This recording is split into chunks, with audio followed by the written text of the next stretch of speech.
आप ये हमें कहाँ ले आए? और यहाँ हम कान्हा का ऋण कैसे चुका सकते हैं? वृंदावन वासी, संसार की यही व्यवस्था है। यदि कोई भी मनुष्य तात्विक रूप से अपना ऋण उतारने में समर्थ है तो वो भाव रूप से अपने ऋण को चुका सकता है। देवऋषि, हम भाव रूप से ऋण चुकाने को तैयार हैं, किंतु उसके लिए हमें करना क्या होगा? यदि आप सभी को परमपिता श्री कृष्ण के प्रेम ऋण को उतारना है तो आप लोग इस कुंड के जल को अपने हाथों में लेकर संकल्प लें कि आप लोग प्रभु श्री कृष्ण के प्रेम ऋण को त्याग रहे हैं। इसके उपरांत आप लोग इस कुंड के जल में स्नान करते हुए उस पार निकल जाएं। कुंड से बाहर निकलते ही आप लोग प्रभु के ऋण से मुक्त हो जाएंगे। उसके बाद आप लोग जो निर्णय लेना चाहें वे आप लोग ले सकते हैं। हे देवऋषि, आपने हमारा मार्गदर्शन किया है, इसके लिए हम सभी वृंदावनवासी आपके आभारी रहेंगे। अब आप लोग कुंड की ओर प्रस्थान कीजिए।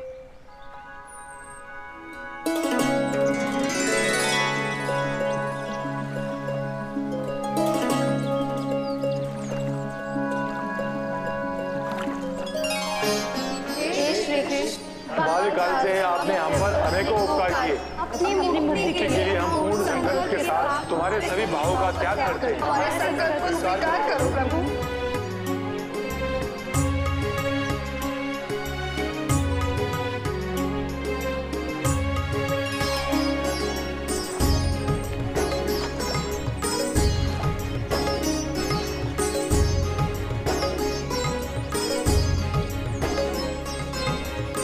हे वृंदावन वासियों, अब आप सभी प्रभु के प्रेम ऋण से मुक्त हो चुके हैं। अब आप कोई भी निर्णय लेने के लिए स्वतंत्र हैं। देवऋषि, हमने अपना निर्णय पहले ही ले लिया है। हमें किसी भी प्रकार से अपने प्रभु को प्राप्त करना है, इसलिए हमें आज्ञा दें।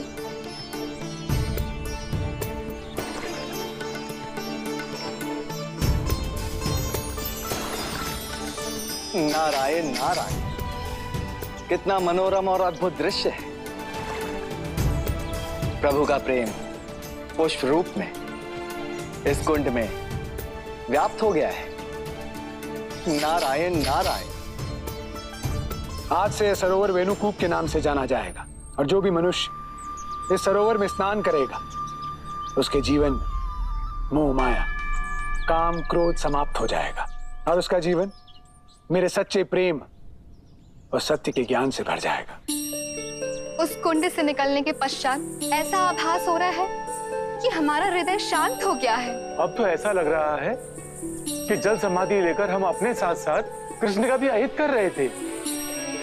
सत्य कह रहे तुम।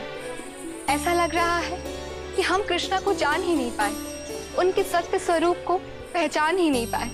हाँ, हमने केवल उनकी लीलाओं को देखा है, किंतु उसके पीछे के सत्य को जाना ही नहीं है। तब तो हमें प्रभु से प्रार्थना करनी चाहिए कि वो हमारा मार्गदर्शन करें और वो अपने संपूर्ण सत्य से हमें अवगत कराएं।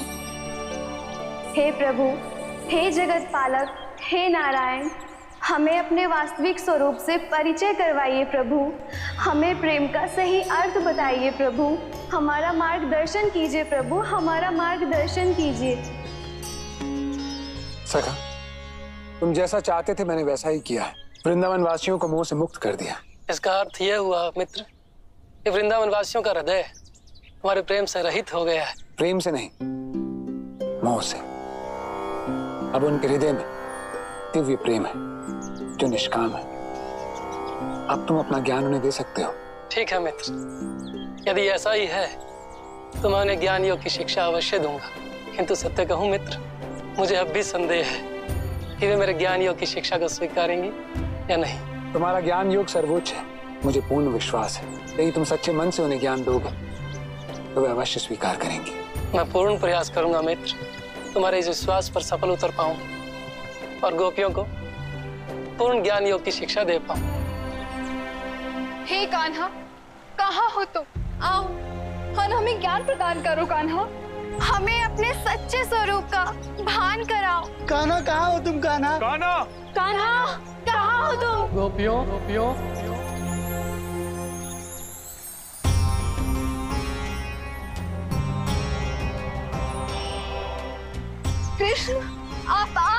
कृष्ण, तुमने हमारी पुकार सुन ली कृष्ण। हमारे कान्हा आ गए, हमारे गोविंद आ गए। गोपियों, ये तुम्हारा भ्रम है। हाँ कान्हा, हमें भ्रम हो गया है। हमें सच्चा ज्ञान प्रदान करो। मेरे कहने का तात्पर्य यह है कि जो आप मुझे समझ रही हैं वो मैं नहीं हूँ। हाँ कान्हा, हमने अब तक आपको गलत समझा, इसलिए अब हम आपके सच्चे स्वरूप को जानना चाहती हैं। गोपियों, आप मेरी बात क्यों नहीं सुन रही? मैं आपका कृष्ण नहीं हूँ। कृष्ण नहीं है तो कौन हो तुम? मैं कृष्ण का मित्र उद्धव हूँ। ओह, तो तुम भी यहाँ कृष्ण को ढूंढने आए हो? तब तो तुम्हें भी निराश होना पड़ेगा। मैं तो कहती हूँ कि चले जाओ। जब कृष्ण हमारे पुकारने पर नहीं आए, तो तुम्हारे पुकारने पर कैसे आएंगे? गोपियों, मेरी बात सुनो। मैं कृष्ण को ढूंढने नहीं आया हूँ। अभी तो कृष्ण ने मुझे भेजा है आप लोगों को सच्चा ज्ञान देने के लिए। तो क्या आप हमें बता सकते हैं कि हमें हमारे कृष्ण कैसे मिलेंगे? यदि आपको कृष्ण ने ही भेजा है तो क्या आप हमें उनके पास ले जा सकते हैं? क्षमा करो गोपियों, मैं तुम्हें कृष्णा तक लेकर नहीं जा सकता, किंतु कृष्ण तक पहुंचने का सच्चा मार्ग अवश्य बतला सकता हूं।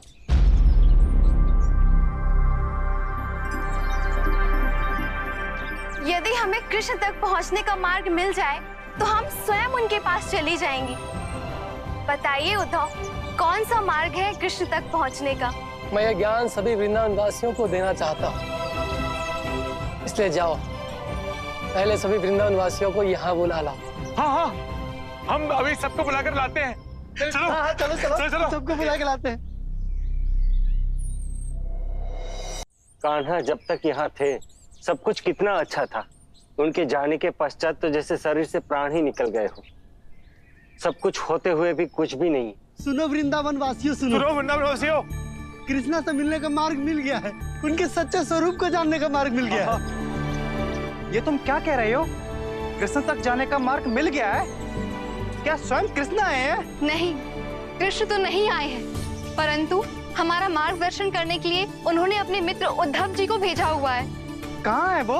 गांव के बाहर प्रतीक्षा कर रहे हैं ताकि सब लोगों को एक साथ कृष्ण के सच्चे स्वरूप के बारे में बता सके। जहाँ कुछ भी नहीं था वहाँ कुछ तो है। कान्हा ना सही, कान्हा के सखा ही सही, वो हमें उन तक पहुँचने का कोई ना कोई मार्ग तो जरूर बताएंगे। हमें उनकी बात अवश्य सुननी चाहिए।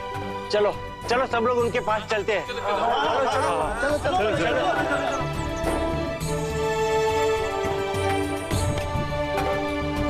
हे कृष्ण के मित्र उद्धव जी, हम सबका प्रणाम स्वीकार कीजिए। सबका कल्याण हो।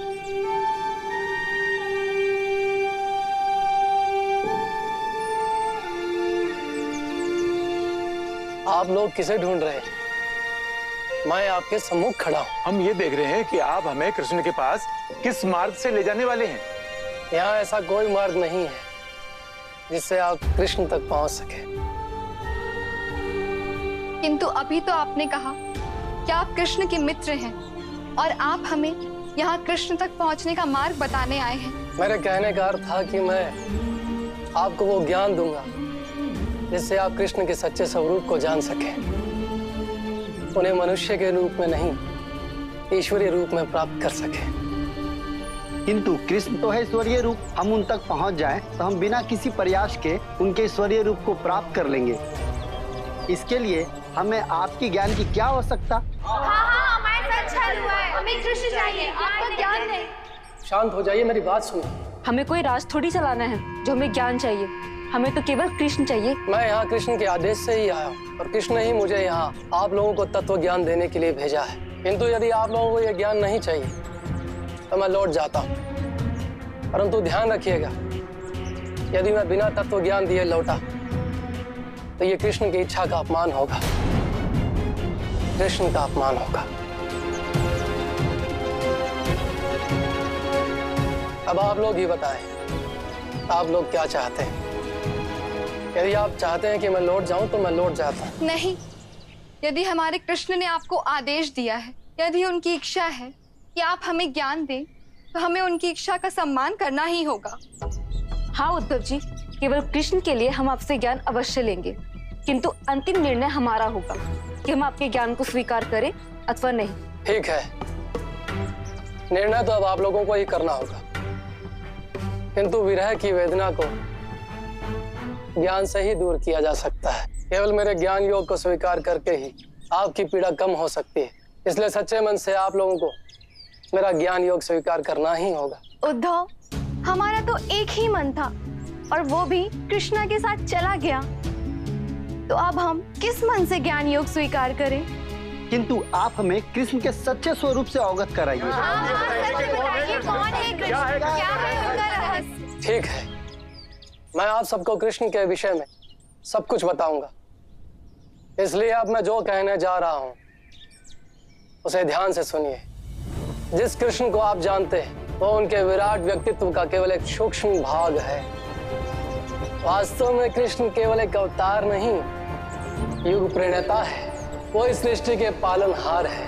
यदि वो चाहते तो किसी राजा के यहाँ जन्म ले सकते थे, किंतु उन्होंने कारागार में जन्म लिया और एक साधारण ग्वाल के यहाँ पले बढ़े आप लोगों के मध्य।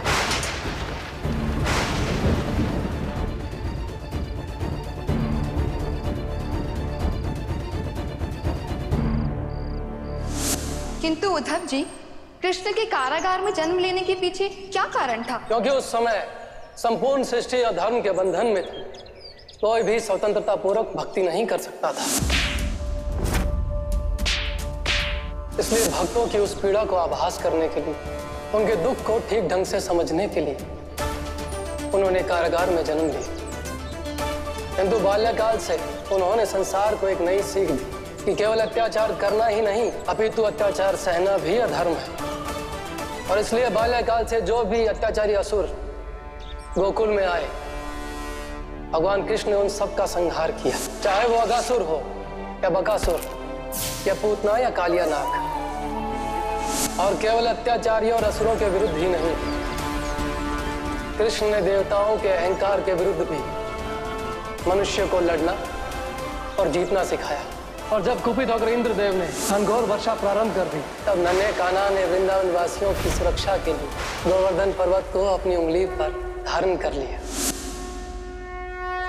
श्री कृष्ण का विराट व्यक्तित्व और उसके व्यक्तित्व में छुपे सूक्ष्म निस्वार्थ से अब तक संसार अनजान था। किंतु धन्य उद्धव जो कृष्णा के इस दिव्य रूप और ईश्वरीय रूप का वर्णन कर रहे हैं। उद्धव द्वारा विश्लेषित किए गए श्री कृष्ण के इस व्यक्तित्व से संसार सदैव आलोकित रहेगा। किंतु उद्धव जी, आप हमारे कान्हा के सभी कार्यों को बहुत ही दिव्य और ईश्वरीय बता रहे हैं, किंतु यदि कृष्ण इतने ही दिव्य थे तो वो माखन क्यों चुराते थे? देवी, आपको कृष्ण का माखन चुराना तो याद है, परंतु ये याद नहीं कि वो माखन स्वयं के लिए नहीं चुराते थे, वो अपने सखाओं के लिए माखन चुराते थे। और सभी सखा सदैव माखन बांट कर खाया करते थे। इससे बड़ा समानता का अधिकार देने वाला इस संसार में कोई है भला? वृंदावन वासियों, मैं आपको कृष्ण का वो गुण बताने जा रहा हूं जो संसार में दुर्लभ है। कृष्ण जैसा दानी इस संसार में कोई दूसरा नहीं है। अपने मित्र सुदामा के 2 मुट्ठी चावल के बदले उन्हें 2 लोक दे दिए।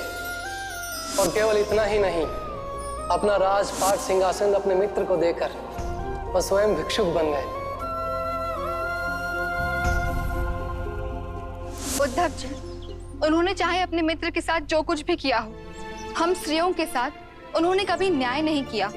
यहाँ रहते हुए भी उन्होंने हमेशा हमें तंग ही किया है।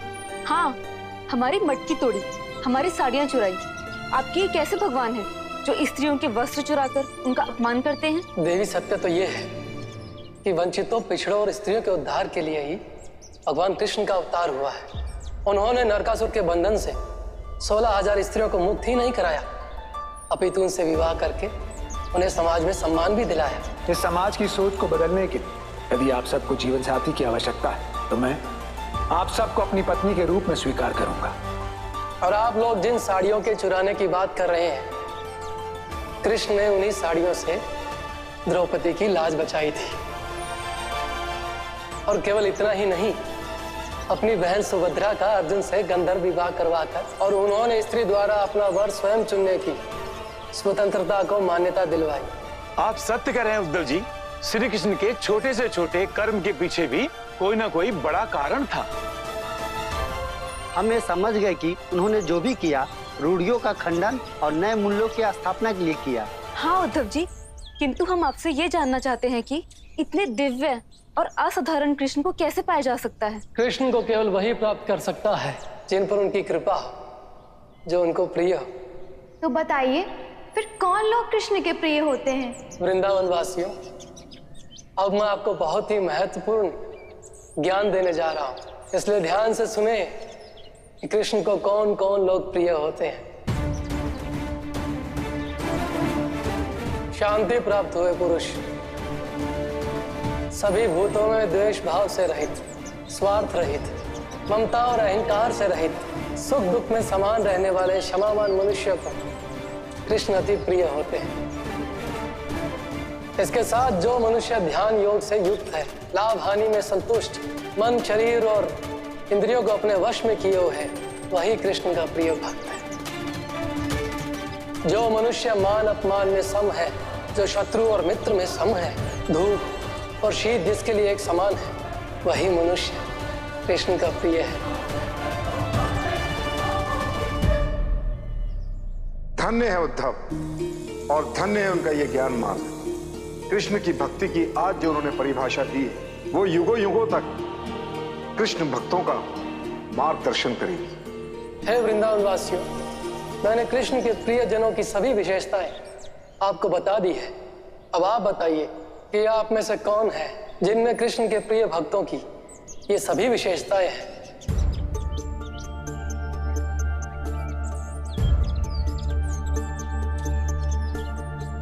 आपका मौन बता रहा है कि कृष्ण को प्राप्त करने के लिए जो गुण होने चाहिए अभी वो आप में नहीं है।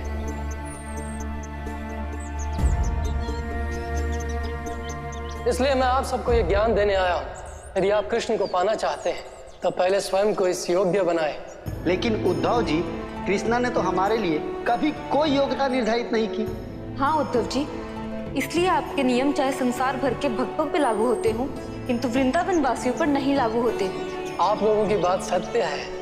आप सब परम सौभाग्यशाली हैं जो बिना भक्ति के ही आपको प्रभु का साथ मिला, किंतु अब प्रभु आपके मध्य नहीं है। इसलिए अब आपको भी उन्हीं नियमों का पालन करना होगा जिससे आप प्रभु के समीप जा सके। मुझे तो लगता है कि आपको कृष्ण का ज्ञान ही नहीं, क्योंकि कृष्ण तो आचार विचार संस्कार में नहीं अपितु प्रेम में बसते हैं। मुझे लगता है ये कृष्ण का सखा है ही नहीं, ये कोई बहरूपिया है जो हमें हमारे कृष्ण से दूर करने आया है। सत्य कहा काका आपने। ये बड़ी बड़ी बातें करके हमारे साथ छल करने आया है। मैं आप लोगों के साथ कोई छल नहीं कर रहा, मैं आप सबको वही सत्य बता रहा हूँ जो आप सबको नहीं ज्ञात है। कृष्णा को हमने जन्म से देखा है, यदि कृष्णा को हम नहीं जानेंगे तो और कौन जानेगा। मैं तो कहता हूँ इस बहरूपियों को दंड देना चाहिए ताकि ये कभी भी किसी कृष्ण भक्त के साथ छल ना कर सके। नहीं नहीं, ये आप सब क्या कह रहे हैं? यदि मेरा ज्ञान स्वीकार नहीं है तो मत लीजिए, परंतु दंड किस बात का? तुमने हमारा इतना समय नष्ट किया इसलिए।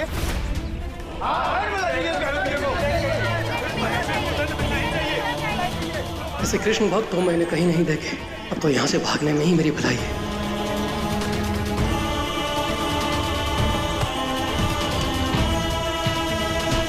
देव गुरु, ये कैसा अनर्थ है? ज्ञान से तो क्रोध शांत होता है, किंतु भक्ति का ज्ञान पाकर भी वृंदावन वासी इतने क्रोधित क्यों हो गए? मनुष्य सदैव परमात्मा को सरल मार्ग से ही पाना चाहते हैं, जबकि उद्धव का ज्ञान मार्ग मनुष्यों के लिए अत्यंत जटिल है। उस मार्ग पर चलना सभी मनुष्यों के लिए संभव नहीं है और इसलिए वृंदावन वासियों को ऐसा लग रहा है जैसे वो उद्धव के ज्ञान से कृष्णा से और दूर हो गए हैं और वो कभी भी अपने कृष्ण को प्राप्त नहीं कर पाएंगे और इसी का प्रतिफल आज उद्धव को भुगतना पड़ रहा है। लगता है स्वयं को कृष्ण का सखा बताने वाला खुद ही भाग गया। आज से मैं प्रण लेता हूं कि कभी भी मैं इन प्रेम मार्ग के लोगों को ज्ञान मार्ग की शिक्षा कभी नहीं दूंगा। हे कृष्ण, ये ज्ञान के नाम पर तुम हमारे साथ कैसा छल कर रहे हैं? ये कैसा ज्ञान दे रहे हैं कि हम ही तुमसे दूर हो जाए? यदि तुमने निर्णय कर लिया है कि तुम हमें दर्शन नहीं दोगे, तो हम भी अब जल समाधि नहीं अपितु अग्नि समाधि लेंगे।